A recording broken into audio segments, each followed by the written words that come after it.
Assalamualaikum warahmatullahi wabarakatuh. Halo semuanya, jadi hari ini aku akan mengadakan podcast tentang perubahan sosial budaya. Di sini aku udah punya dua juru bicara. Bisa memperkenalkan diri terlebih dahulu? Perkenalkan, nama saya Kristawan Amadi, absen nomor 7. Perkenalkan, saya Sarah Almasjuan, absen 30. Nah, di sini aku bakal memberikan beberapa pertanyaan yang bisa dijawab oleh narasumber-narasumber. Kalau menurut Krus sendiri, sosial budaya itu apa sih?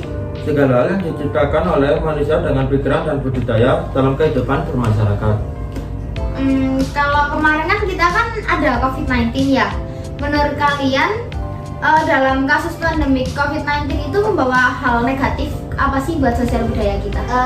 Pandemi COVID-19 ini memaksa pembatasan aktivitas sosial antar individu satu dengan yang lainnya, sehingga memunculkan kebiasaan yang berbeda dari kehidupan sebelumnya. Dengan kata lain, pandemi ini telah memunculkan budaya masyarakat baru untuk merespon kebijakan pembatasan aktivitas sosial yang ada. Oke, terus menurut Krus yang membuat masyarakat menjadi lebih egois itu apa ya? Yang membuat egois adanya pembatasan aktivitas antara lain yang membutuhkan merasa tidak membutuhkan manusia, sedangkan kita manusia pasti butuh bantuan orang lain, atau manusia tidak bisa hidup sendiri. Oke, kalau untuk Syara, menurut kamu penggunaan media sosial di dunia pendidikan dan pekerjaan membuat saat ini tuh seperti apa sih? Dalam hal ini tuh ada sisi negatif dan positifnya. Untuk sisi positifnya itu kan pada tahun ini tuh semua itu alat canggih kan, dan kita juga bisa mengikuti era modern juga. Terus kita bisa menemukan bakat kita, misal buat ngotak-ngatik teknologi, terus juga bisa mendapatkan pekerjaan yang gajinya juga lumayan besar. Untuk sisi negatifnya tuh anak-anak sekolah sekarang tuh kayak lebih bergantung pada HP gitu loh. Misalkan kalau ulangan itu apa dari Google, Nyontek. iya Google.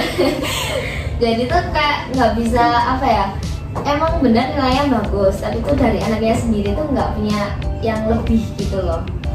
Tergantung ya. Iya. Apa yang terjadi sih jika pengguna media sosial tuh berlebihan pada anak-anak yang harusnya tuh masih dibatasi?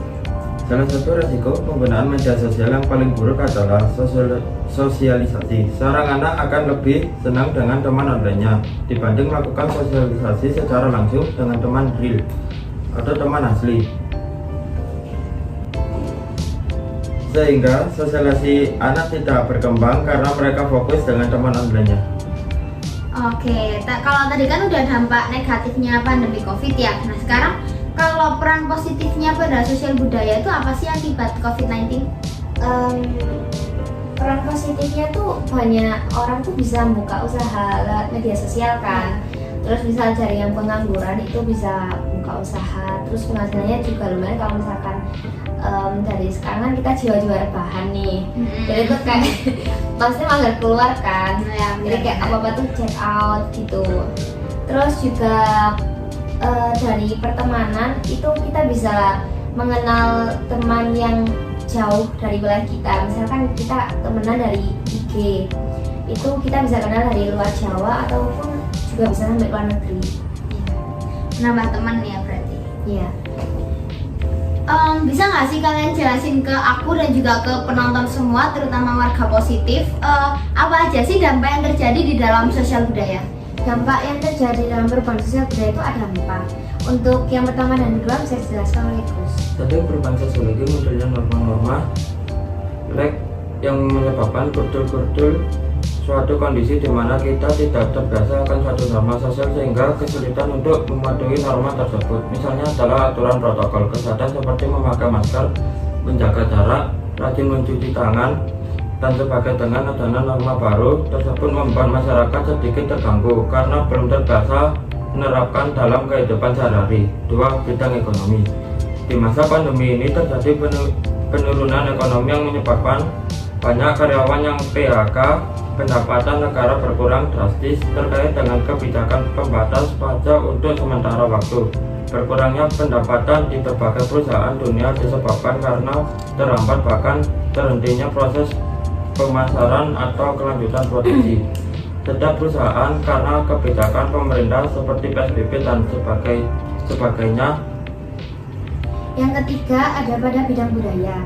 Salah satunya adalah budaya pejabat tangan sedang dilarang saat ini. Alasannya adalah untuk mengurangi dan menghindari penyebaran virus COVID.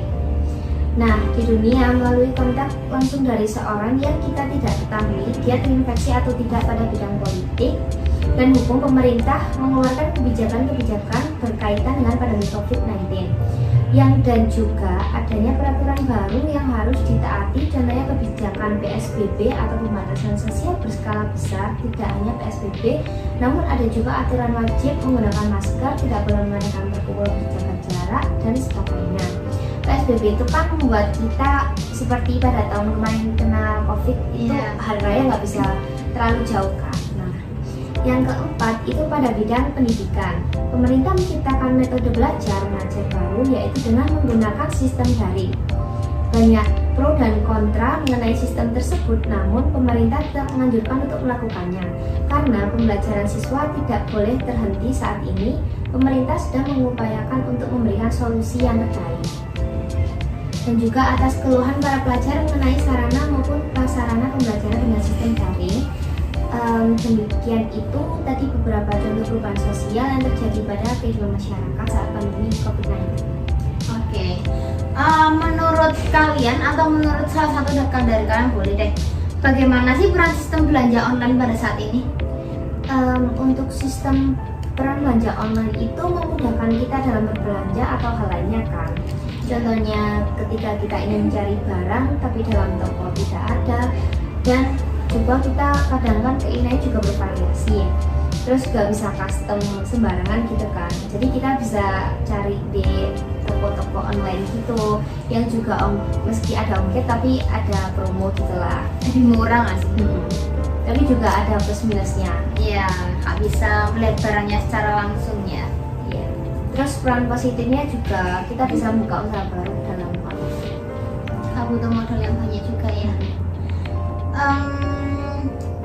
Apa sih tanggapan kalian tentang jawaban itu tadi?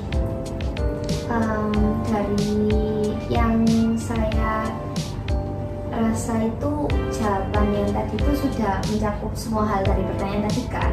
Jadi ya mohon maaf kalau ada kurangnya. Oke, jadi segitu aja pertanyaan dari aku dan terima kasih, jawaban kalian sangat-sangat membantu dan memberikan informasi yang banyak juga buat aku, memberikan banyak pelajaran juga tentang perubahan sosial budaya pada saat ini. Mungkin kalau penonton semua ada jawaban lain bisa utarakan ke kita ya, ke kelompok 1. Ada aku, Karnel, ada Cruz, ada Sheila, ada Wahida, ada Adel, dan juga ada Kalina. Mungkin segini dulu podcast dari kita. Kurang lebihnya kami mohon maaf yang sebesar-besarnya. Wassalamualaikum warahmatullahi wabarakatuh. Dadah semuanya. Assalamualaikum warahmatullahi wabarakatuh. Hai, Nah, Dan kan kalau aku tel